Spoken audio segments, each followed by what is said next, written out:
Well, church, we have some big and exciting news, and that is that on Sunday, the 6th of September, we are going to be reopening our building on Sundays and launching our service watch parties. We are so incredibly excited about this. We've been spending months preparing and planning to make sure that we are safely staying within government guidance and to make sure that we are ready for this and we feel that we're ready to take this next step as a church. We've been partnering with a number of churches around the UK who have already started their watch parties, and just to ensure that we can be as effective as possible, but also a light in our city.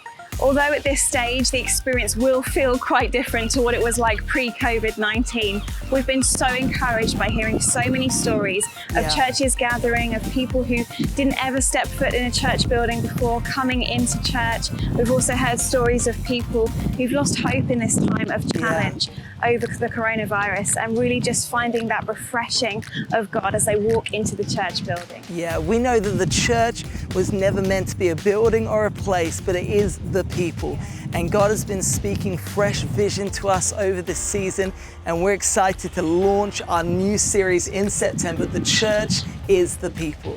Before we share some practical things of how church is going to look and feel, we're just going to share a few key things of what you need to know. Number one, Church Online will continue. Church Online has become an amazing tool for us to connect with people who don't live in Brighton. It's also a great thing for those in our church community who may be shielding or unable to attend our watch parties. We've also seen over this season how Church Online has become an amazing first step for people who might not be happy to attend church, but they want a little bit of insight as to what happens. Maybe they might be open, and so Church Online is here to stay. Number two is that groups remain essential. Over this time, we know that groups are the heartbeat of City Coast Church. They're not peripheral, but they are central to all that we do.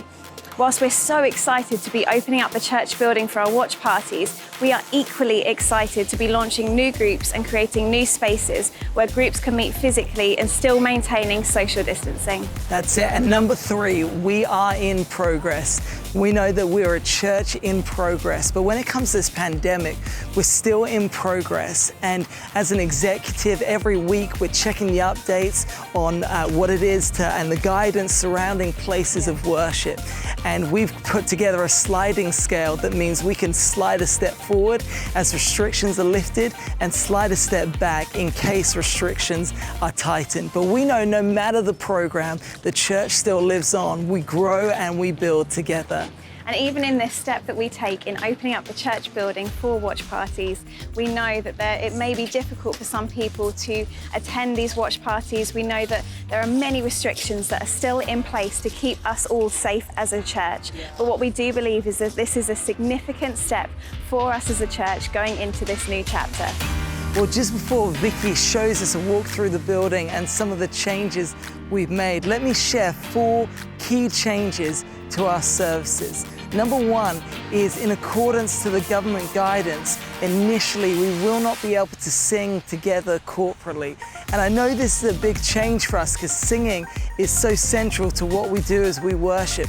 But I'm excited to discover new ways of connecting with God and worshiping from our hearts. We've heard stories of other churches as we play the pre-recorded worship of how people have been experiencing God so powerfully in His presence, so powerfully as they're not singing out of their lungs, they're silent, but they're in their hearts singing worship to Him.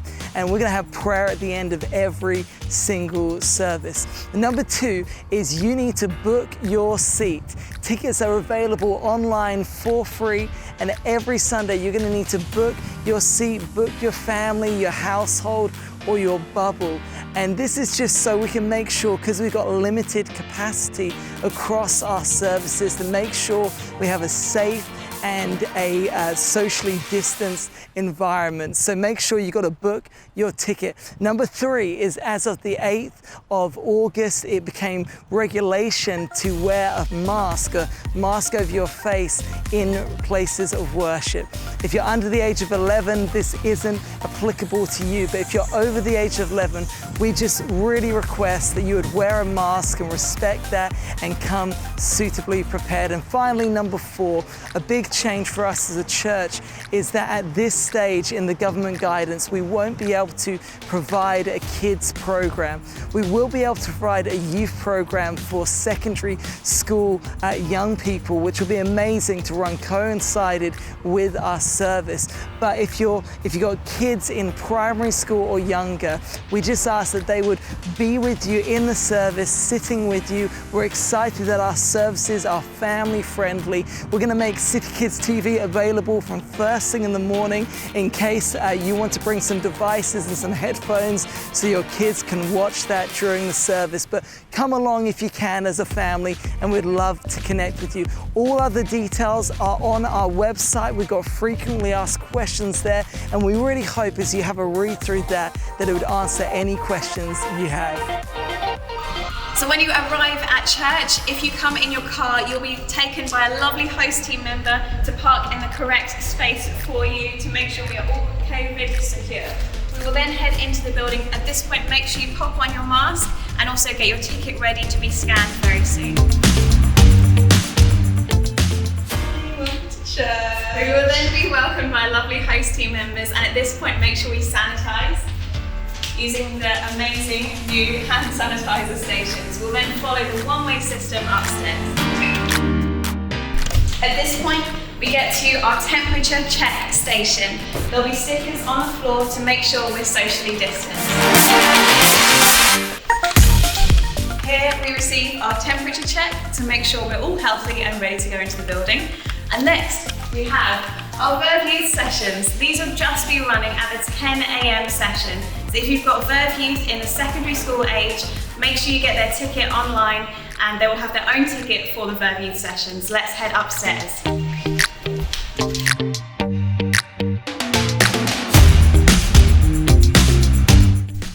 As we enter the second floor, we've got a queuing system ready for our tickets to be scanned.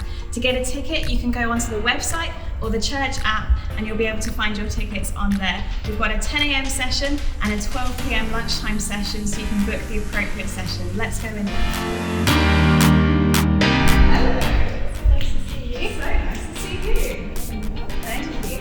Amazing. We've got our tickets checked. A quick note for you before you enter the auditorium is unfortunately our toilets are closed, so make sure you pop to the loo before you leave home.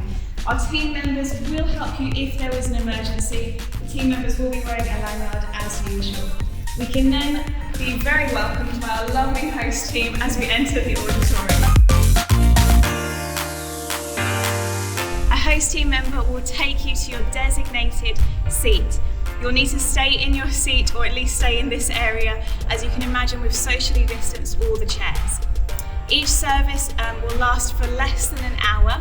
And like I said earlier, we've got the 10 a.m. and the 12 p.m. lunchtime service times. During worship, as Jamie said earlier, unfortunately we aren't able to sing. But as Jamie said, we can worship in so many different ways. We can stand up, we can kneel down, or we can sit on our chairs and have amazing times worshiping God in this amazing environment. Everything you need to know about the service is on the church app, so make sure you check it out. At the end of the service, the host team will help us to leave the building in a one-way system.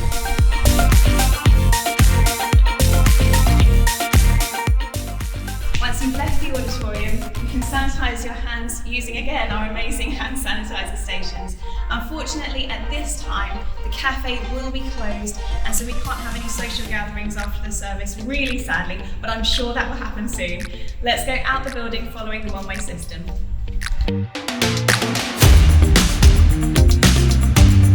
If you haven't used enough hand sanitizer already over the past few months, there's another station to make sure you're super clean for leaving church. And lastly, as you exit the building, if you have got children in the Verve Youth sessions, they will be waiting here with the Verve team after the service for you to collect them at this point. If you don't have young people in the Verve Youth sessions, please make sure you exit the building as promptly and efficiently as possible to make sure there's no bottleneck. You can then jump to your car or also exit through the car park shutters.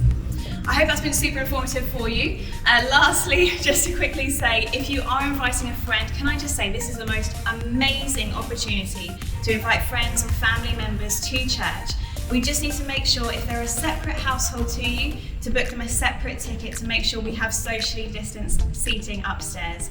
But honestly, it will be an amazing time and I really hope we get to see you very soon. We've missed you and cannot wait to see you. So church, we are so excited for all that is launching in September. Watch parties, groups, and so much more. Make sure you're involved. Make sure you don't just attend church, but you are the church this September. We cannot wait to see you. Be praying in, be expectant. Join us in all that is happening. I can't wait. I cannot wait. It's going to be amazing. Church, we'll see you this September.